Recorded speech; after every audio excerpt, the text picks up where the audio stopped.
എല്ലാവർക്കും നമസ്കാരം. മൗനരാഗം സീരിയലിന്റെ നാളത്തെ പ്രമോ വിശേഷത്തിലേക്ക് എല്ലാ കൂട്ടുകാർക്കും സ്വാഗതം കേട്ടോ. അങ്ങനെതാ നമ്മുടെ പ്രകാശൻ കല്യാണിയും കിരണിനെയും ഒക്കെ വെല്ലുവിളിക്കുക. അതെ, ഞങ്ങള് ജൂപ്പിറ്റർ ഹോട്ടലിൽ നല്ല ഒന്നാം തരം സദ്യയാടാ പറഞ്ഞിരിക്കുന്നത്. അതുകൊണ്ട് നീയും നിന്റെ അമ്മയും അതുപോലെ നിന്റെ പെങ്ങളുണ്ടല്ലോ ആ സോണി, അവളെയൊക്കെ കൂട്ടിയിട്ട് ആ കല്യാണത്തിന് വരണം. ഗംഭീരമായിട്ടായിരിക്കും കല്യാണം നടക്കുന്നത്. എന്തായാലും പ്രകാശന്റെ ഈ വീമ്പ് പറച്ചിലൊക്കെ കേൾക്കുമ്പോൾ കിരണും കല്യാണിയും ഒക്കെ മുഖത്തോട് മുഖം നോക്കി പുച്ഛിച്ച് തള്ളുക. എന്തായാലും നടക്കാൻ പോകാത്തൊരു കല്യാണത്തെക്കുറിച്ചാണല്ലോ പ്രകാശൻ ഇങ്ങനെ മനക്കോട്ട കെട്ടുന്നത്. ആ പോയ ലക്ഷ്മി തന്നെയാണ് ഇനിയും പ്രകാശന്റെ ജീവിതത്തിലേക്ക് വരാൻ പോകുന്നതെന്ന് പ്രകാശന് മാത്രമാണ് അറിയാണ്ടുള്ളത്. അതുകൊണ്ട് ഇവര് പ്രകാശനെ പുച്ഛിച്ചു തള്ളുക. അതിനുശേഷമാണെങ്കിലോ നമ്മുടെ കല്യാണി അവിടുന്ന് നേരെ വീട്ടിലേക്ക് വരിക. എന്തായി മോളെ, കോടതിയിലെ കാര്യങ്ങളൊന്നും ചോദിച്ച് ദീപ കല്യാണിയുടെ അടുത്തേക്ക് വന്നു. അപ്പോഴാണെങ്കിലോ എൻ്റെ അമ്മേ, അവിടെ വെച്ച് ലക്ഷ്മി അമ്മ മൊഴി മാറ്റി പറഞ്ഞതായിട്ട് അഭിനയിക്കുക ചെയ്തത്. എന്തായാലും ലക്ഷ്മി അമ്മയുടെ മൊഴി അത് ഭയങ്കരമായിട്ട് പ്രശ്നമാകുമായിരുന്നല്ലോ. പ്രകാശനെ പൂട്ടാൻ തക്ക അത്രയും നല്ലൊരു മൊഴിയായിരുന്നു ലക്ഷ്മി അമ്മ അവിടെ കൊടുത്തത്. അതുകൊണ്ട് അയാൾ ജയിലിൽ പോയി കഴിഞ്ഞാൽ കാർത്തികയും അവളുടെ അമ്മയും പ്ലാൻ ചെയ്ത കാര്യങ്ങളൊന്നും നടക്കില്ല. അതുകൊണ്ട് തന്നെയാണ് ആ ലക്ഷ്മി അമ്മ അവിടെ വന്ന് മൊഴി മാറ്റി പറഞ്ഞത്. എന്തായാലും പ്രകാശം വിചാരിച്ചിരിക്കുന്നത് ഇപ്പം വിവാഹം കഴിക്കാൻ പോകുന്ന മഹാലക്ഷ്മിയും അവരുടെ മകള് കാർത്തികയും കൂടി ചേർന്നിട്ടാണ് ഇപ്പൊ തന്നെ കേസിൽ നിന്ന് രക്ഷപ്പെടുത്തിയതെന്ന. എന്തായാലും പ്രകാശന്റെ കാര്യത്തിനൊരു തീരുമാനമായമ്മേ. പിന്നെ എനിക്കാണെങ്കിലോ പ്രകാശൻ വീണ്ടും വീണ്ടും എന്നെ കല്യാണത്തിന് ക്ഷണിച്ച സമയത്ത് ഒരു തരി പോലും അയാളോടൊരു സിമ്പതിയോ അല്ലെങ്കിൽ അയാൾ അങ്ങനെ ആ കോടതിയിൽ നിൽക്കുന്നത് കണ്ടപ്പോൾ ഒരു സഹതാപോ ഒന്നും തന്നെ എനിക്ക് തോന്നിയില്ല. മോളെ, എന്തിനാ അയാളോട് സഹതാപം കാണിക്കുന്നത്? അമ്മയോടും മോളോടും അതുപോലെ ആ കാർത്തികയോടും അവളുടെ അമ്മയോടും ഒക്കെ ഈ ഇയാൾ ചെയ്തു കൂട്ടിയത് ഒരിക്കലും ആർക്കും പൊറുക്കാൻ പറ്റാത്തൊരു തെറ്റ് തന്നെയല്ലേ. അത്തരത്തിലുള്ള തെറ്റ് ചെയ്യുന്ന പ്രകാശനെ ആരാ മോളെ സ്നേഹിക്കുന്നത്? അയാൾക്ക് അവസാനം നരക തുല്യമായിട്ടുള്ള ഒരു ജീവിതമായിരിക്കും. ഞാനുണ്ടല്ലോ എത്രമാത്രം ആത്മാർത്ഥമായിട്ടാണ് അയാളെ സ്നേഹിച്ചതെന്ന് മോൾക്കറിയോ? അങ്ങനെയുള്ള എന്നെ എന്തൊക്കെ തോന്നിവാസങ്ങളാ എൻ്റെ പേരിൽ അയാൾ പറഞ്ഞുണ്ടാക്കിയത്. അങ്ങനെ നമ്മുടെ ദീപയുടെ സങ്കടങ്ങൾ മുഴുവനും കല്യാണിയുടെ അടുത്ത് സംസാരിക്കുക. കാര്യങ്ങളൊക്കെ എന്തായാലും നമുക്ക് അനുകൂലമായിട്ടാണല്ലോ അമ്മ വരുന്നത്. അയാൾ ഇനിയും ഒരുപാട് കാര്യങ്ങൾ പഠിക്കാനുണ്ട്. ഇപ്പൊ ആ വിക്രത്തിനെ കണ്ടു, കാർത്തികയെ കണ്ടു ഒക്കെ ഞെളിഞ്ഞു നടക്കുന്ന നമ്മുടെ പ്രകാശൻ ഞങ്ങളെയും ഞങ്ങളുടെ കമ്പനിയും ഒക്കെ തകർക്കുമെന്ന് വെല്ലുവിളി നടത്തിയിട്ടാ പോയിരിക്കുന്നത്. ഒരിക്കലും നടക്കാത്ത കാര്യമല്ലേ മോളെ അത്. കാർത്തികയും അവളുടെ അമ്മയും ഈ നാട്ടിൽ വന്നതും ഇങ്ങനെ ഈ ബിസിനസ് ഒക്കെ തുടങ്ങിയതും മോൾക്കും കിരണിനും നൽകാൻ വേണ്ടിയിട്ടാണ് അവർ മുന്നേ നമ്മളോട് സംസാരിച്ചതല്ലേ. അതുകൊണ്ട് തന്നെ ഇനി നമുക്ക് ആ കാര്യങ്ങളൊന്നും ആലോചിച്ച് ടെൻഷൻ അടിക്കേണ്ട ആവശ്യമില്ല. അത് തന്നെ അമ്മ, അയാൾ ഒന്നും മനസ്സിലാക്കുന്നില്ല. അങ്ങനെ ഈ ഒരു സീനൊക്കെ കഴിയുമ്പോഴാണെങ്കിലോ സരയു വന്ന് വീട്ടിൽ കയറി. അതിൻ്റെ ചില പ്രശ്നങ്ങളൊക്കെ നമ്മുടെ ബഗാസുന്റെ മനസ്സിൽ ഇങ്ങനെ കിടന്ന് പുകയാണ്. ശാരിയാണെങ്കിൽ അപ്പുറം വേറൊരു രീതിയിൽ. അങ്ങനെ ബഗാസുരൻ ടെൻഷൻ അടിച്ചിട്ട് ഇതിനൊരു പരിഹാരം കാണണമല്ലോ. അതിനു വേണ്ടി നമ്മുടെ രൂപയെ വിളിക്കുക. രൂപ, നീ എവിടെ ഉണ്ടെന്ന് ചോദിച്ചു. ഏട്ടാ, ഞാൻ വീട്ടിലാണല്ലോ. എന്താ ഏട്ടാ? ഞാൻ അവിടെ വന്നിട്ട് നിന്നോട് ഈ കാര്യം സംസാരിച്ചാൽ ശരിയാകില്ല, അതുകൊണ്ട് നമുക്കൊന്ന് മീറ്റ് ചെയ്യണമെന്ന് പറഞ്ഞു. അങ്ങനെ രൂപ പറഞ്ഞ സ്ഥലത്തേക്ക് നമ്മുടെ ബഗാസുരൻ എത്തുക. എന്താ ഏട്ടാ എന്നെ കാണണമെന്ന് പറഞ്ഞത്? അത് എടി, എനിക്കൊരു പ്രശ്നമുണ്ട്. എന്തു പറ്റി ഏട്ടാ? എന്താ ഏട്ടൻ്റെ പ്രശ്നം? ശാരിയാണെങ്കിൽ ഒരു രീതിയിൽ എനിക്ക് സ്വൈര്യം തരുന്നില്ല. അതും പോരാഞ്ഞിട്ട് ഇപ്പതാ നമ്മുടെ സരയുൻ്റെ കാര്യം ആലോചിച്ചിട്ട് എനിക്ക് ഭയങ്കര ടെൻഷനാണ്. കഴിഞ്ഞ ദിവസം തന്നെ സരയുൻ്റെ കുഞ്ഞിൻ്റെ കാര്യമൊക്കെ നീ അറിഞ്ഞു കാണുമല്ലോ.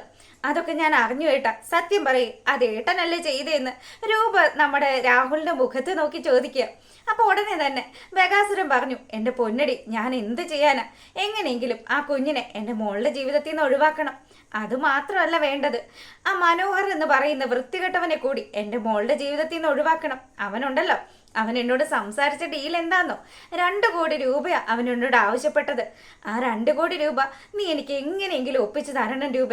ഏട്ടാ, 2 കോടി രൂപ എന്നൊക്കെ പറഞ്ഞാൽ ഞാൻ എങ്ങനെയാ ഏട്ടന് അത്രയും വലിയൊരു തുക തരുന്നത്? എൻ്റെ പൊന്നു രൂപയല്ലേ, എനിക്ക് സഹായങ്ങൾ ചോദിക്കാൻ മറ്റാരെങ്കിലും ഉണ്ടോടി? നീ എൻ്റെ കൂടപ്പറപ്പല്ലേ. നീ ഒരു കാര്യം ഒരിക്കലും മറക്കരുത്. നിന്റെ കെട്ടിയോൻ നിന്നെ ചതിച്ച സമയത്ത് ഈ ആങ്ങളയായ ഞാൻ എൻ്റെ എല്ലാ കാര്യങ്ങളും മാറ്റി വെച്ചിട്ടാ നിന്റെ ഒപ്പം നിന്നത്. അത് നീ മറന്നുപോയോ? എത്ര പെട്ടെന്ന് നീ പഴയ കാര്യങ്ങളൊക്കെ മറന്നതെന്നൊക്കെ പറഞ്ഞ് ഭയങ്കര ഇമോഷണലായിട്ട് നമ്മുടെ രൂപയെ ബ്ലാക്ക്മെയിൽ ചെയ്യുക ആശൻ. ഈ സമയമാണെങ്കിലോ രൂപ, ഞാൻ നോക്കട്ടെ ഏട്ടാ, ഞാൻ എന്തായാലും വീട്ടിൽ പോയിട്ട് എന്തെങ്കിലും ഒരു മാർഗം കണ്ടെത്തട്ടെ, അതിനുശേഷം ഞാൻ ഏട്ടനെ വിളിക്കാന്ന് പറഞ്ഞ് രൂപ അവിടുന്ന് പിരിയുക. ഈ സമയമാണെങ്കിൽ നമ്മുടെ രൂപ നേരെ പോകുന്നത് കിരണിന്റെ അടുത്തേക്കാണ്. അപ്പം എടാ മോനെ, ഒരു കാര്യം ഉണ്ടല്ലോടാ. എന്താ അമ്മേ പ്രശ്നമെന്ന് ചോദിച്ച് കിരൺ കാര്യങ്ങളൊക്കെ അന്വേഷിക്കുന്ന സമയത്ത്, അതെ അന്ന് അയാൾ വന്നിട്ടുണ്ടായിരുന്നു, നിന്റെ അങ്കിള്. ആഹാ, അയാൾ വന്നോ? എന്തിന്? അതെ, സരയുനെയും അതുപോലെ മനുവിനെയും തമ്മിൽ അകറ്റണം. മനു ആണെങ്കിൽ പണം നൽകി കഴിഞ്ഞാൽ സരയുടെ ജീവിതത്തിൽ നിന്ന് പോകാന്ന് പറഞ്ഞു എന്ന്. ഇനി എത്രയും പെട്ടെന്ന് അവന് 2 കോടി രൂപ കൊടുക്കണം. ആ കാശ് ഞാൻ എങ്ങനെയെങ്കിലും ഉണ്ടാക്കി കൊടുക്കണം. അത് പറയാൻ വേണ്ടിയിട്ടാണ് ബകാസുരൻ എന്നെ തേടി വന്നത്. ഓ, അങ്ങനെയാണല്ലേ. അങ്കിളുടെ പ്ലാനൊക്കെ ഏകദേശം എനിക്ക് മനസ്സിലായി. അപ്പം അത് ആ 2 കോടി രൂപ അമ്മ അങ്ങ് കൊടുക്കാന്ന് സമ്മതിച്ചേക്ക്. പിന്നെ എടാ മോനെ, നമ്മൾ അത്രയും വലിയൊരു തുക അതും ആ കാലമാടന് കൊടുക്കാന്ന് പറഞ്ഞാൽ അത് വലിയ കഷ്ടമല്ലേടാ. എൻ്റെ മക്കൾ അനുഭവിക്കേണ്ടതല്ലേ എന്നൊക്കെ പറഞ്ഞ് രൂപ ആദ്യം ഒരു തടസ്സം പറയുന്നുണ്ടെങ്കിലും കിരണാണെങ്കിലോ, അമ്മ ധൈര്യമായിട്ട് കാശ് കൊടുക്ക്, ഞാൻ ചില പ്ലാനുകളൊക്കെ ഇടുന്നുണ്ട്. എന്തായാലും ബകാസുരൻ ആ കാശ് വാങ്ങിച്ച് അവിടുന്ന് പോകുന്ന സമയത്ത് അയാളുടെ കയ്യിൽ നിന്ന് ആ കാശ് ഞാൻ എൻ്റെ കൈക്കലാക്കിയിരിക്കും. അപ്പം അമ്മ ധൈര്യമായിട്ട് അയാളെ വിളിച്ചിട്ട് പണം തരാൻ തയ്യാറാണെന്ന് പറഞ്ഞോളാൻ പറഞ്ഞു. കിരൺ പറഞ്ഞ ആ ഒരു വിശ്വാസത്തില് നമ്മുടെ രൂപ വീട്ടിലേക്ക് പോവുക. അതിനുശേഷം ബകാസുരനെ വിളിച്ചിട്ട് രൂപ പറഞ്ഞു, അതെ ഏട്ടാ, ഞാനേ ഇവിടെ ആരും അറിയാണ്ട് കുറച്ച് പൈസയൊക്കെ അറേഞ്ച് ചെയ്ത് വെച്ചിട്ടുണ്ട്. എന്തായാലും സേനൻ ഇപ്പൊ എന്നോട് സ്നേഹിച്ച് നിൽക്കുന്ന സ്ഥിതിക്ക് അയാൾ കാര്യങ്ങളൊന്നും അറിയരുതല്ലോ. ഞാൻ ഏട്ടന് ഇത്രയും വലിയൊരു തുക തന്നു എന്ന് അറിഞ്ഞാൽ അതിവിടെ വലിയ പ്രശ്നമാകും. അതുകൊണ്ട് ആരും അറിയണ്ട. അപ്പം ഏട്ടൻ ഞാൻ പറയുന്ന ഇടത്തേക്ക് വരണമെന്ന് ഇവള് വിളിച്ചു പറഞ്ഞു. ആയിക്കോട്ടെ മോളെ, വലിയ ഉപകാരമായിടി. ദേ, നമ്മുടെ സരയുന്റെ ജീവൻ രക്ഷിക്കാൻ വേണ്ടിയിട്ടല്ലേ.